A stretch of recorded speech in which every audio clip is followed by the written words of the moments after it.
அனைவருக்கும் வணக்கம். சற்றுமுன் வெளியான முக்கிய அறிவின்படி மக்களே உஷாராக இருங்கள், மீண்டும் கொட்டி தீர்க்க போகும் கனமழை. தமிழக பகுதியில் நிலைவரும் காற்றழுத்த தாழ்வு பகுதி காரணமாக தமிழகத்தில் இன்று முதல் அடுத்த 7 நாட்களுக்கு பரவலாக கனமழை பெய்யக்கூடும் என சென்னை வானிலை மையம் தற்போது புதிய எச்சரிக்கை அறிவிப்பை வெளியிட்டுள்ளது. இதில் குறிப்பாக எந்தெந்த தேதிகளில் எந்தெந்த மாவட்டங்களில் கனமழை பெய்யக்கூடும் என்பதை பற்றி தான் வீடியோல பார்க்கிறோம். வீடியோவை கடைசி வரைக்கும் ஸ்கிப் பண்ணாம பாருங்க. வீடியோக்குள்ள போறதுக்கு முன்னாடி இந்த வீடியோ லைக் பண்ண பிரச்சனைங்க.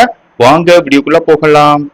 மேற்கு வங்கம் முதல் மன்னார் வளைகுடா வரை ஒடிசா மற்றும் அதனை ஒட்டிய பகுதிகள், தெலுங்கானா, ராயலசீமா, தமிழகம் வழியாக ஒரு காற்றழுத்த தாழ்வு பாதை நிலவுகிறது.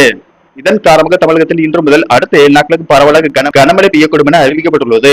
அதன்படி இன்று தென் தமிழகம், வடக்கு கடலோர தமிழகத்தில் ஓரிரு இடங்களிலும், புதுவை மற்றும் காரைக்கால் பகுதிகளிலும் இடி மின்னலுடன் கூடிய லேசானது முதல் மிதமான மழை பெய்யக்கூடும். வடக்கு உள் மாவட்டங்களில் வறண்ட வானிலை நிலவக்கூடும். நாளை தென் தமிழகம், வடக்கு கடலோர தமிழகத்தில் ஓரிரு இடங்களிலும், புதுவை மற்றும் காரைக்கால் பகுதியிலும் இடி மின்னலுடன் கூடிய லேசானது முதல் மிதமான மழை பெய்யக்கூடும் என்றும் வடக்கு உள் தமிழகத்தில் வறண்ட வானிலை நிலவக்கூடும்.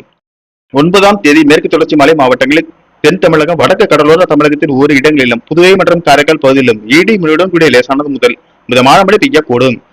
ஏனைய தமிழகத்தில் வறண்ட வானிலை நிலவக்கூடும். 10ஆம் தேதி தமிழகம், புதுவை மற்றும் காரைக்கால் பகுதிகளில் ஓரிரு இடங்களில் லேசானது முதல் மிதமான மழை பெய்யக்கூடும்.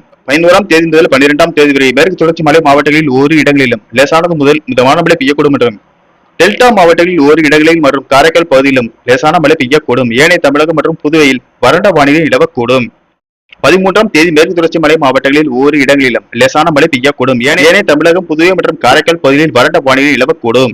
மேலும் இன்றும் நாளையும் தமிழகம், புதுவை மற்றும் காரைக்கால் பகுதிகளில் அதிகபட்ச வெப்பநிலை ஓரிரு இடங்களில் 2 முதல் 3 டிகிரி செல்சியஸ் இயல்பை விட அதிகமாக இருக்கக்கூடும்.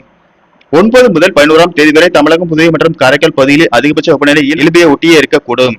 சென்னை மற்றும் புறநகர் பகுதிகளை பொறுத்தவரை வானம் ஓரளவு மேகமூட்டத்துடன் காணப்படும் என்றும் நகரின் ஒரு சில பகுதிகளில் இடி மின்னலுடன் கூடிய லேசானது முதல் மிதமான மழை பெய்யக்கூடும். அதிகபட்ச வெப்பநிலை 36 முதல் 37 டிகிரி செல்சியஸ் ஒட்டியும், குறைந்தபட்ச வெப்பநிலை 27 முதல் 28 டிகிரி செல்சியஸை ஒட்டியே இருக்கக்கூடும்.